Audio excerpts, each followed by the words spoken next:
it should have been the happiest day of my life. It was my wedding day. But there was a part of me that just couldn't wait for it to be over. And not because I didn't want to marry Ben. I did. I really did. But because both my parents were there. And I was the byproduct of a high-conflict divorce. In 25 years, my parents had been in the same place at the same time, maybe half a dozen times. Acrimonious is euphemistic. But my parents' divorce doesn't make me unique or special. 40 to 50% of first marriages end in divorce, impacting 500,000 kids in the US every year. And we know the reputation that divorce has for devastating children, but it doesn't have to be that way. Now fast forward 15 years from my wedding day, and my phone rings. It's my dad. Super funky timing, because I'm standing in the middle of the Kohl's intimates department during a sale, so literally both hands full of underwear, because it's a Kohl's sale, so it's 3 for $10, right? He says, "How's it going?" And I just blurted it out. I said, "Dad, I failed. Ben and I are getting divorced, and I am terrified about money, where I'm gonna live, and now how I'm gonna get health insurance." And you know what he said? "Don't worry, Al, get a good lawyer. You'll be fine." But I didn't want a lawyer, and I didn't want to fight. I wanted it to be different for my kids than it was for me. I wanted both their parents at teacher conferences and in the stands watching them play hockey, lacrosse, and celebrating them together at the happiest moments of their life, like the weddings and the graduations that would eventually come. And I did not want to divvy up those experiences with their dad. Kids exposed to high conflict are likely to suffer emotional, social, behavioral, and academic problems. And I can tell you those stats played out for me and my two brothers. Between us, we've dealt with addiction, eating disorders, impulsive behavior, and many messed up relationships. So again, when my dad said, "Get a good lawyer," without missing a beat, it was a gut punch. It doesn't have to be that way. I navigated my divorce, no lawyers, no mediators, using 3 key concepts that I teach in my work. Coincidentally, ironically, I don't know what it is, but the child caught in the crossfire of a nasty divorce became a professional that helps others manage conflict.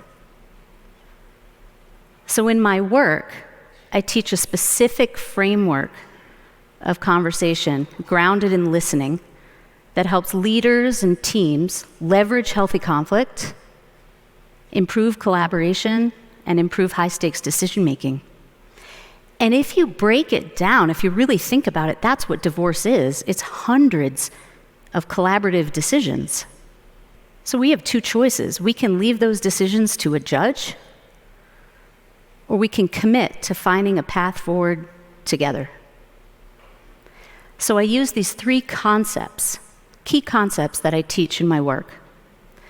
A vision for the future, emotional agility, and a commitment to listening, first and foremost. And I know this first step, it's gonna irritate some of you, but here it is. To move forward, we have to let go of the past. Let go of anger and blame. When 2 people come together, they create a dynamic. And sometimes it's the perfect dysfunction. But when both parties let go of blame, it levels the playing field. So from the get-go, you have to decide what you want your future to look like. Because if you have children, your ex will be in your future forever. So, do you want to be eternally mired in anger and blame? Or filled with pride and appreciation and gratitude for what you've accomplished together?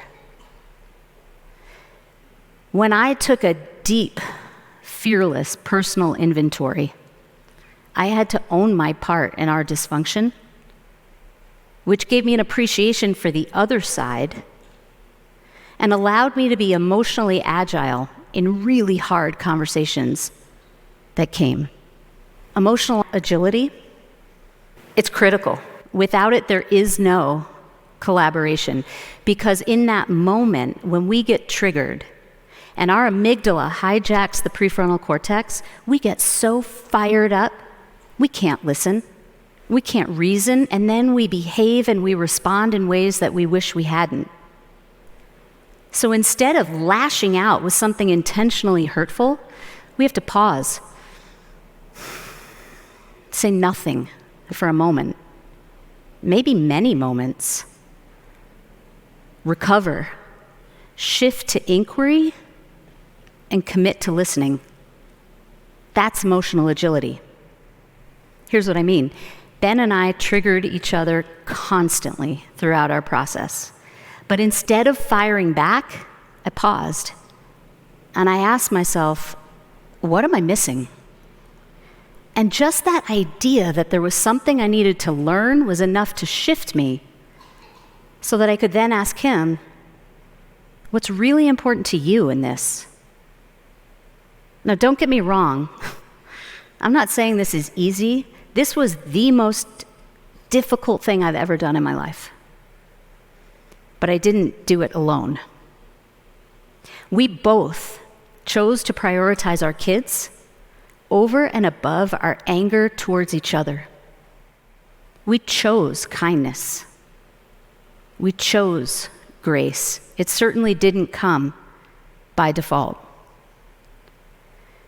But how do you give grace when you fundamentally disagree, or you are so hurt or so angry you don't even want to hear another perspective? You have to commit to listening first.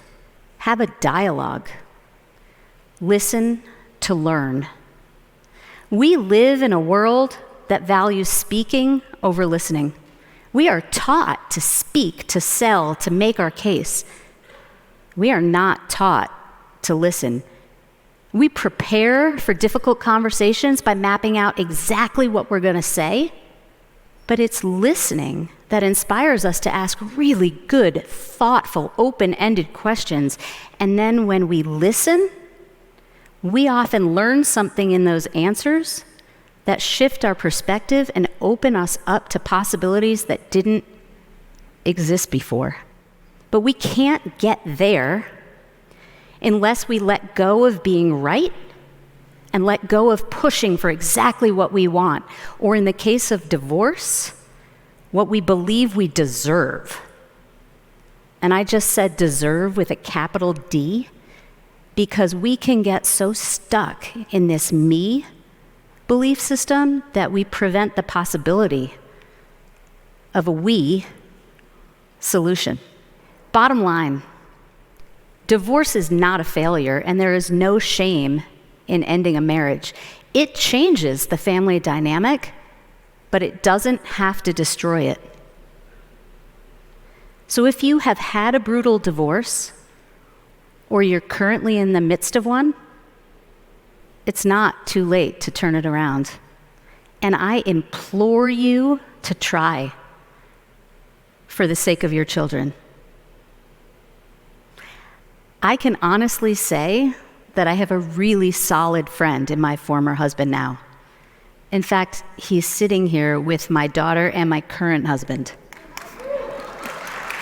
Yeah.